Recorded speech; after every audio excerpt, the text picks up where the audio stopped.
성경의 축소판이라고 불리면서 성경 66권처럼 66장으로 구성된 이사야 예언서가 있었습니다.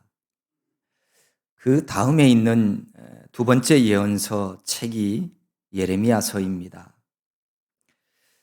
이사야 선지자는 북이스라엘이 멸망한 주전 8세기 예언자였고, 예레미야는 주전 7세기의 예언자로서 남유다 왕국이 망해가는 시기에 눈물로 하나님께 부르짖었던 예언자입니다.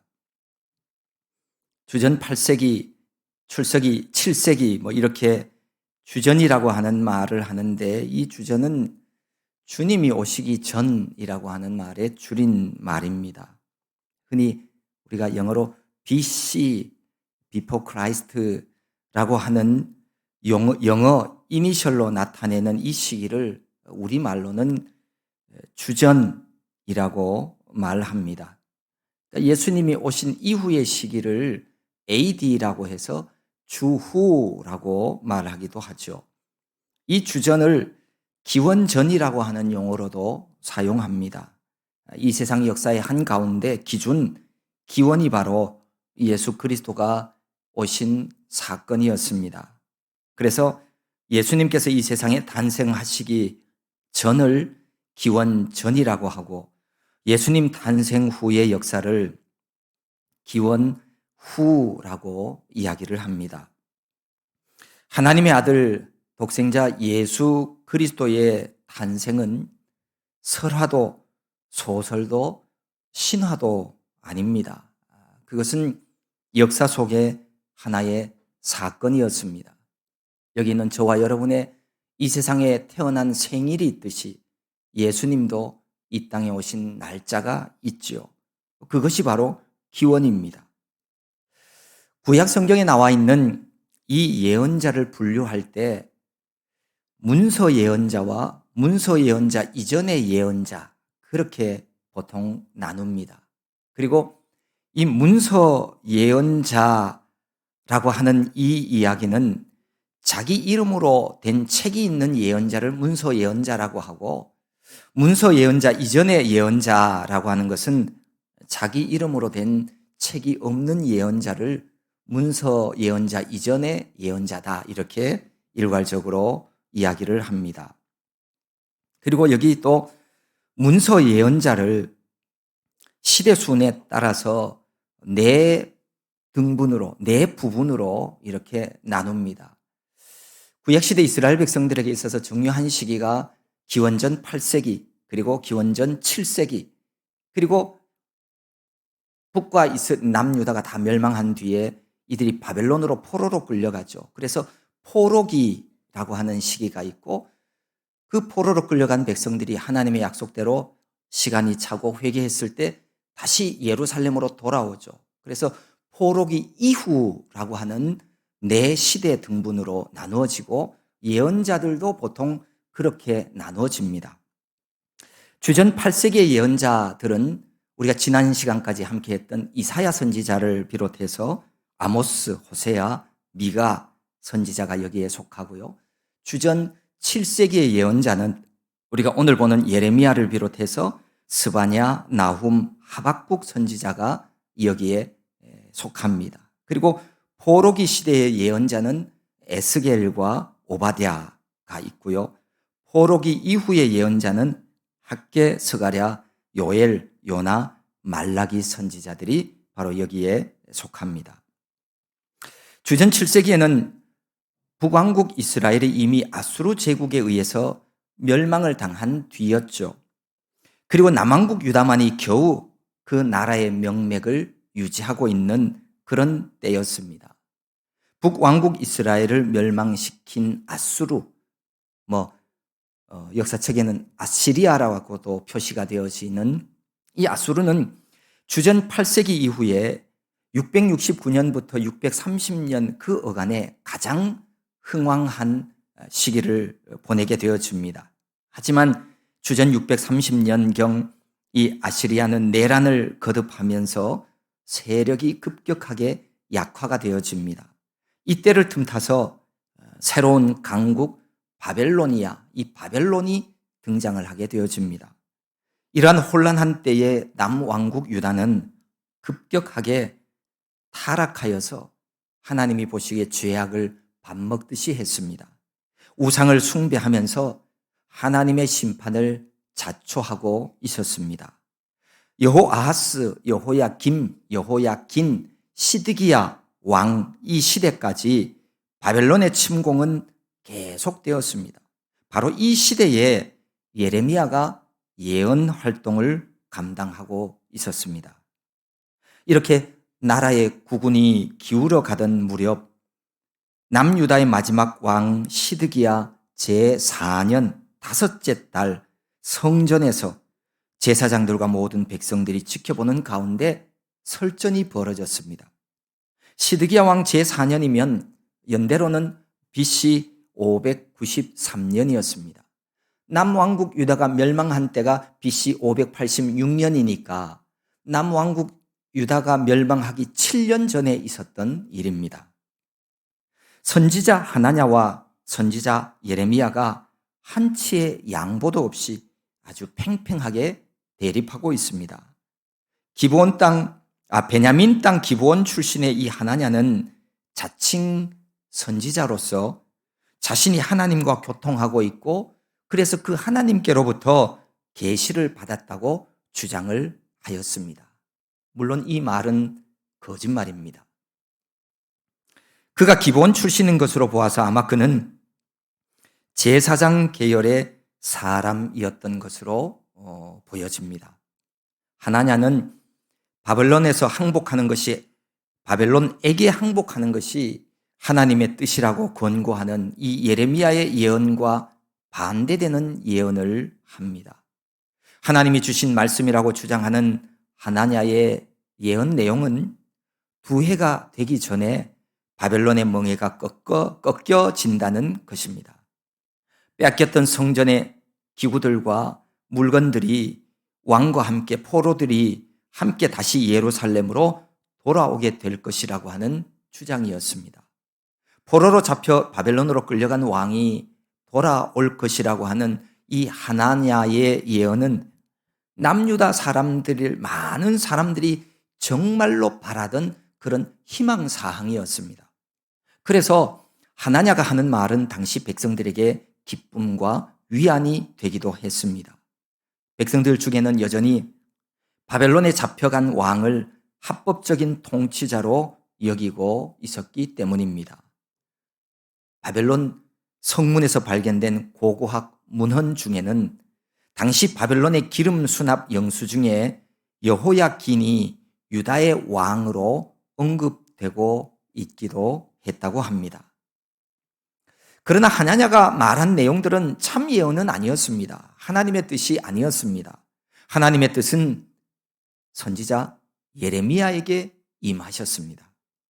하나님은 이미 돌이킬 때가 지났다고 그렇게 말씀합니다. 그래서 남유다는 분명히 바벨론에 의해 멸망당하고 바벨론에 끌려가서 거기서 70년 동안 연단을 받고 나서야 회개하고 돌아올 것이라고 말씀하고 계십니다.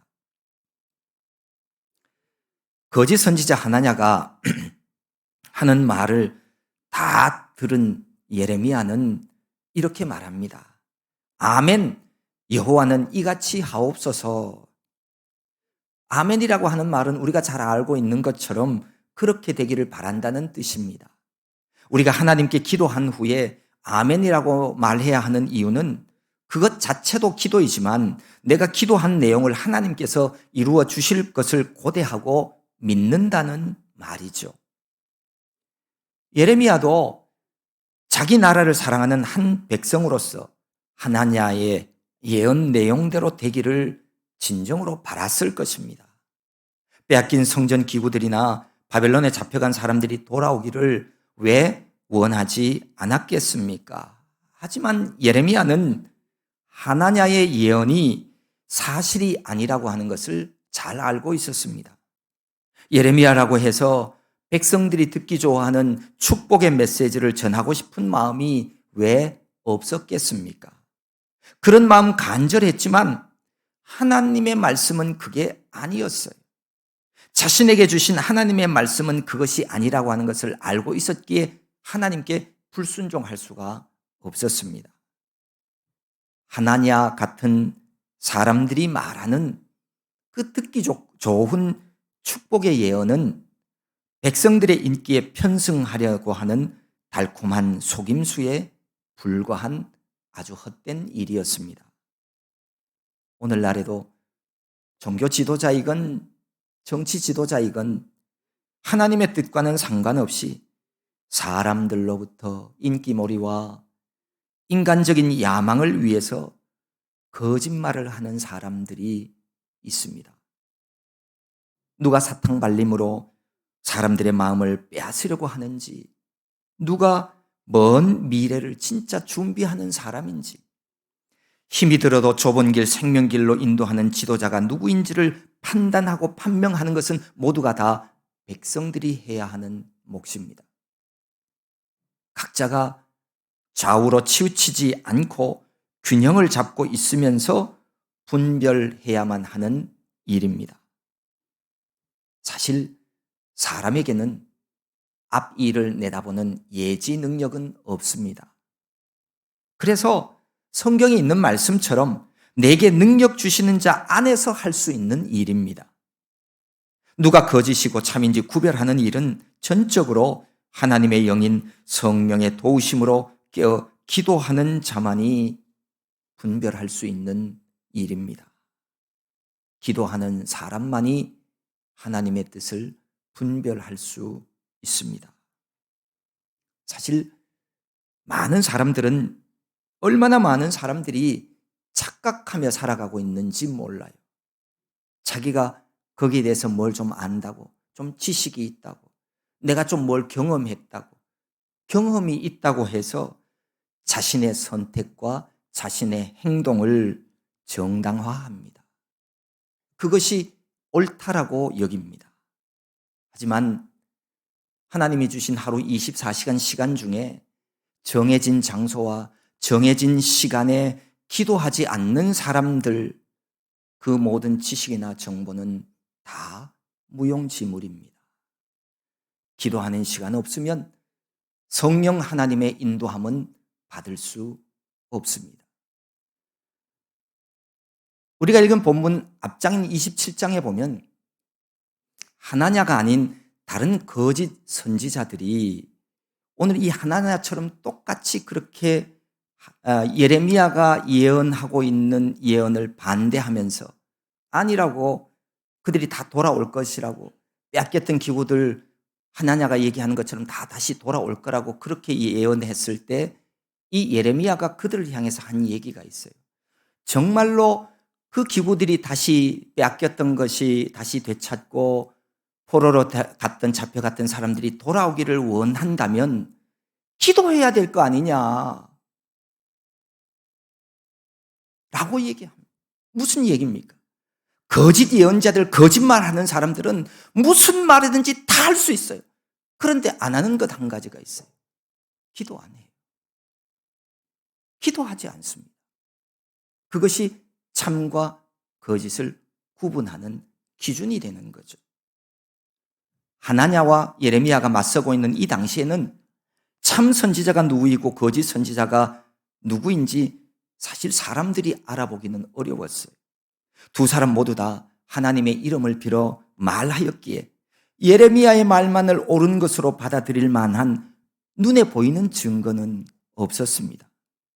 하지만 비록 외형상으로는 이 둘 중에 누가 참 선지자인지 식별해낼 방법이 없다 하더라도 더 깊이 살펴보면 그들 사이에는 분명하고도 엄청난 차이가 있었어요. 믿음의 사람은 그 깊이 있는 것을 볼 줄 알아야 합니다. 한 사람은 여호와의 회의에 참석하는 영적 경험이 있었던 반면 다른 사람은 그런 것이 있는 줄도 몰라요. 또 한 사람은 여호와의 무서운 심판의 메시지에 민감한 반응을 느끼는 마음을 가지고 있었던 반면에 다른 사람은 아전인수격으로 하나님의 뜻을 왜곡하고 있었어요. 그리고 한 사람은 이 백성의 거룩하고 겸손한 순종을 요구하는 하나님의 뜻에 대한 분명한 청사진을 가지고 있었습니다.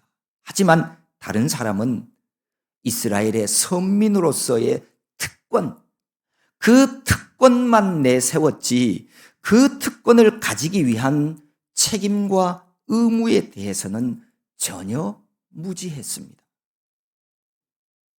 여기 하나냐처럼 자신이 가진 신앙, 신념, 이것과 하나님의 뜻, 그 둘을 분별하지 못하고 혼동해 버리면 참으로 비참한 결말을 맞이하게 되는 겁니다. 진정한 신앙인들은 하나님의 뜻을 기다리며 분명히 하는 법을, 분별하는 법을 배워야 합니다. 인내할 줄 알아야 하나님의 구원을 얻을 수 있습니다. 그래서 우리 주님 예수님께서 복음서에서 친히 이런 말씀을 하셨죠. 너희의 인내로 너희 영혼을 얻으리라 라고 말씀하셨습니다. 예레미야와 같은 위대한 선지자들은 모두 다 하나님의 때를 기다릴 줄 알았습니다. 예레미야는 시간이 지나면 하나냐의 낙관적인 예언이 거짓말이 되고 자신이 말한 예언이 옳다는 것이 밝혀질 것임을 확신하고서 이렇게 말합니다. 평화를 예언하는 선지자는 그 예언자의 말이 응한 후에야 그가 진실로 여호와께서 보내신 예언자로 인정받게 되리라 라고요. 참 선지자와 거짓 선지자의 부인할 수 없는 기준은 그 예언이 성취되었느냐 아니냐에 달려 있습니다. 예레미야는 평화를 예언하는 하나냐의 말이 성취되지 않을 것이라는 것을 알고 있었습니다. 그래서 그가 하나님께서 보내신 선지자로 인정받지 못할 것임을 말하고 있는 겁니다. 예레미야 선지자의 반박에 당황한 하나냐는 자신이 말한 예언이 진실하다는 것을 증명하기 위해서 선지자 예레미야의 목에서 멍에를 빼앗아서 그 멍에를 꺾어버렸어요. 부서뜨려 버렸습니다.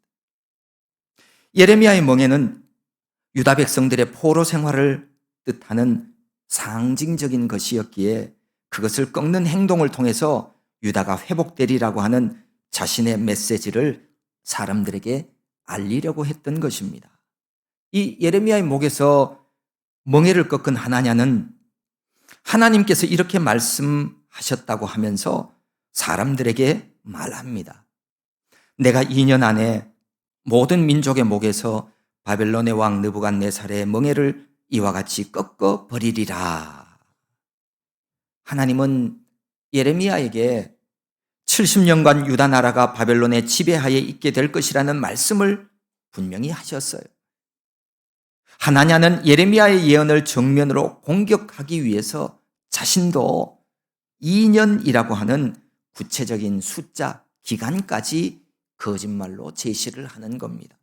그리고는 자신의 예언 성취를 가만히 기다리지 않고 백성들의 관심을 끌기 위해서 거칠게 이 멍에를 꺾어버리는 행동을 보여주는 겁니다. 어쨌든 하나냐의 예언은 그 당시 반바벨론 동맹을 꾀하고 있었던 많은 유다 사람들에게 큰 격려가 되었습니다. 사람들은 하나님이 바벨론 왕 느부갓네살의 멍에를 꺾어버리겠다고 하셨다고 하니 이 하나냐의 예언을 좋아할 수밖에 없었습니다. 하나냐의 거듭되는 거짓말을 다 듣고 있던 이 예레미야는 아무 말 없이 자리를 뜨고 말았습니다. 오늘 우리가 읽은 11절 마지막節에 보면 선지자 예레미야가 자기의 길을 가니라 라고 기록하고 있습니다. 예레미야 선지자는 더 이상의 논쟁은 무의미하다고 하는 것을 깨달았습니다. 이제 자신의 입을 통한 예언이 아니라 하나님께서 자신의 메시지의 진실성을 입증해 주리라고 믿었기 때문에 그 자리를 떠났습니다. 우리도 하나님의 사람 예레미야처럼 우리가 걸어가야 할 길만 걸어가면 됩니다. 하나님이 주신 사명은 각자 다릅니다. 이 말이 타인에 관한 애정이나 관심조차 가질 필요 없다는 그런 말은 아닙니다. 진리를 거스리면서도 권고를 듣지 않는 사람들이 우리를 대적하더라도 낙심하거나 두려워하지 말라는 말씀입니다. 하나님 말씀을 외면하며 권고를 듣지 않는 사람들로 인해서 우리 성도들이 염려하거나 낙심하거나 실망할 필요는 없습니다. 우리는 내게 주신 사명의 길만 걸어가면 됩니다. 하나님의 일은 하나님께서 하실 겁니다. 우리 힘으로 할 수 없는 일들은 하나님께서 친히 행하실 것임을 믿으면 되는 겁니다. 오늘 본문 이 예레미야 28장 뒷부분에 보면 하나님은 예레미야 선지자를 통해서 거짓 선지자 하나냐의 죽음을 예고하십니다. 하나님께서 보내지도 않았는데 백성들에게 가서 거짓말을 하여서 백성들이 그 거짓말을 믿게 한 바로 그 죄를 물으시는 겁니다. 거짓 선지자 하나냐는 예레미야의 예언대로 바로 그 해 일곱째 달에 정말 죽고 말았습니다. 사람들을 향해서 걱정하지 말라고, 예레미야가 한 것처럼 그렇게 되지 않을 거라고, 유다 나라는 바벨론에 멸망당하지 않을 것이며 전에 잡혀갔던 사람들도 2년 안에 다 돌아올 것이라고 거짓말하더니 그 2년이 되기도 전에 자기가 먼저 하나님께 죽임당하고 말았습니다. 하나냐가 하나님의 이름을 빙자하여서 거짓 예언을 선포한 이 사건에서 우리에게 깨닫게 하시는 교훈이 있습니다. 어느 시대나 존재하는 거짓 선지자들, 이들은 자신의 말을 사람들이 믿도록 하기 위해서 얼마든지 하나님의 이름을 도용할 수 있다는 사실을 우리가 알고 조심해야 합니다. 그러니까 하나님의 이름을 말하고 하나님의 말씀인 성경책을 손에 들고 있어도 그 중에는 거짓말을 말하는 사람들이 있다는 겁니다. 성도는 영을 다 믿을 것이 아니라 그것이 하나님께 속한 영인지를 분별해 내어야 합니다. 예수님은 마지막 때에 많은 거짓 선지자들이 그리스도의 이름을 빙자하여 사람들을 미혹하게 될 것을 예언하셨습니다. 마태복음 24장에서 이렇게 말씀합니다. 많은 사람이 내 이름으로 와서 이르되 나는 그리스도라 하여 많은 사람을 미혹하리라.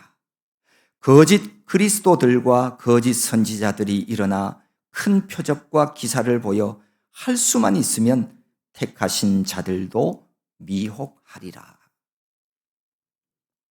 미혹당하지 않도록 조심해야 합니다. 우리 사람 눈에 보이는 기적만 따라가면 미혹당할 수 있습니다. 악한 영도 기적을 행할 수 있기 때문입니다. 말씀 위에 굳게 서서 흔들리지 않는 그런 믿음의 길을 걸어가시기를 바랍니다. 또 하나, 하나냐의 거짓 예언과 죽음이 우리에게 알게 해주는 사실이 있습니다. 우리 인간의 역사 속에는 선과 악, 진리와 비진리가 언제나 함께 합니다. 그래서 때로는 비진리가 진리인 것처럼 인정받기도 하고 진리가 비진리로 매도당하기도 합니다. 하지만 그 최종적인 결과는 진리가 반드시 승리합니다. 왜냐하면 불꽃 같은 눈으로 졸지도 주무시지도 아니하시고 살피시는 하나님, 이 하나님이 살아계시기 때문입니다. 그러므로 우리 성도들은 불의한 자들에 의해서 박해를 받고 조롱을 받을 때가 있더라도 유일한 진리 되시는 하나님의 말씀을 굳게 신뢰함으로써 최후 승리를 얻어야 하겠습니다. 이런 얘기가 있습니다. 모기 한 마리가 동물의 왕 사자의 주위를 빙빙 돌며 날고 있었어요. 그때 사자가 귀찮아하면서 소리쳤습니다. 저리가 이 조그만 벌레 주제에 시끄럽게 하기는. 이 말을 들은 모기가 화가 났어요. 당신이 동물의 왕이면 다야? 조그만 모기에게 한번 당해볼래? 그러면서 이 모기는 사자의 깃털 속으로 파고 들어가서 그 목덜미를 날카로운 침으로 쏘았어요. 그랬더니 사자가 놀라서 펄떡 뛰면서 아 따가워! 그러면서 정신없이 그 쏘인 곳을 긁기 시작을 합니다. 이 모습을 바라보고 있는 모기는 의기양양하게 말했어요. 동물의 왕이라도 별 수 없구먼. 내 침 한 방에 저렇게 쩔쩔매는 걸 보니까 말이야. 승리감에 젖은 모기는 신이 나서 사자 주위를 더 빙빙 날아다니면서 사자를 약올렸어요. 그러다가 그만 나뭇가지 옆에 있는 거미줄에 걸리고 말았어요. 모기가 침으로 사자를 잠시 따끔하게 했다고 해서 그것이 승리는 아니었습니다. 그런데도 모기는 어리석게도 자신이 진짜 승리한 것처럼 우쭐거리다가 끝장나고 말았습니다. 이처럼 거짓 선지자 하나냐는 하나님의 이름을 빙자하여 백성들 앞에서 예레미야를 반역자로 몰아붙이는 데 성공하자 자기가 진짜 승리자가 된 줄 알았습니다. 착각했습니다. 하지만 승리감에 취한 모기가 좋아하다가 거미줄을 피하지 못하고 걸려 최후를 맞은 것처럼 그렇게 하나냐는 하나님의 진노하심 앞에서 죽임당하고 말았습니다. 진정한 승리자, 최후 승리자는 세상 만물의 주인 되시는 하나님과 함께하는 사람입니다. 하나님께서 말씀하시지 않았는데도 자기 스스로 예언을 선포하거나 하나님께서 말씀하셨어도 자기의 뜻을 따라 그 하나님의 말씀을 더하거나 하나님의 말씀을 빼는 사람은 거짓 선지자요, 거짓 성도입니다. 하나냐는 거짓 예언을 선포한 거짓 예언자였습니다. 백성들이 듣기 좋아하는 말이었지만 그 예언은 하나님께서 말씀하시지 않았던 것이기에 거짓 예언이었습니다. 백성들이 듣기에는 불편한 말씀이었지만 나라가 패망하고 70년 동안 연단받고 그 후에 돌아올 것을 선포한 예레미야의 예언이 진짜 참된 예언이었습니다. 하나님께서 그렇게 말씀하셨기 때문에 그 예언이 참된 것입니다. 내 생각과는 좀 달라도 우리가 보기에는 조금 힘들어도 하나님의 계획과 하나님의 뜻을 따르는 사람들이 진리 안에서 살아가는 믿음의 사람들입니다. 하나님은 우리에게 말씀하시고 우리는 그 말씀을 들어야 합니다. 예레미야처럼 여호와 하나님께서 보내신 선지자를 통해서 주시는 하나님의 말씀을 잘 듣고 순종하며 살아가야 하겠습니다. 그래야만 생명과 구원을 얻을 수 있습니다. 어지럽고 혼란한 시대일 때일수록 사람을 미혹하는 거짓말에 속지 않기를 바랍니다. 오직 역사의 주인 되시는 하나님의 뜻 안에서 좁은 길, 생명의 길을 끝까지 걸어가는 저와 여러분 모두가 될 수 있기를 소망합니다.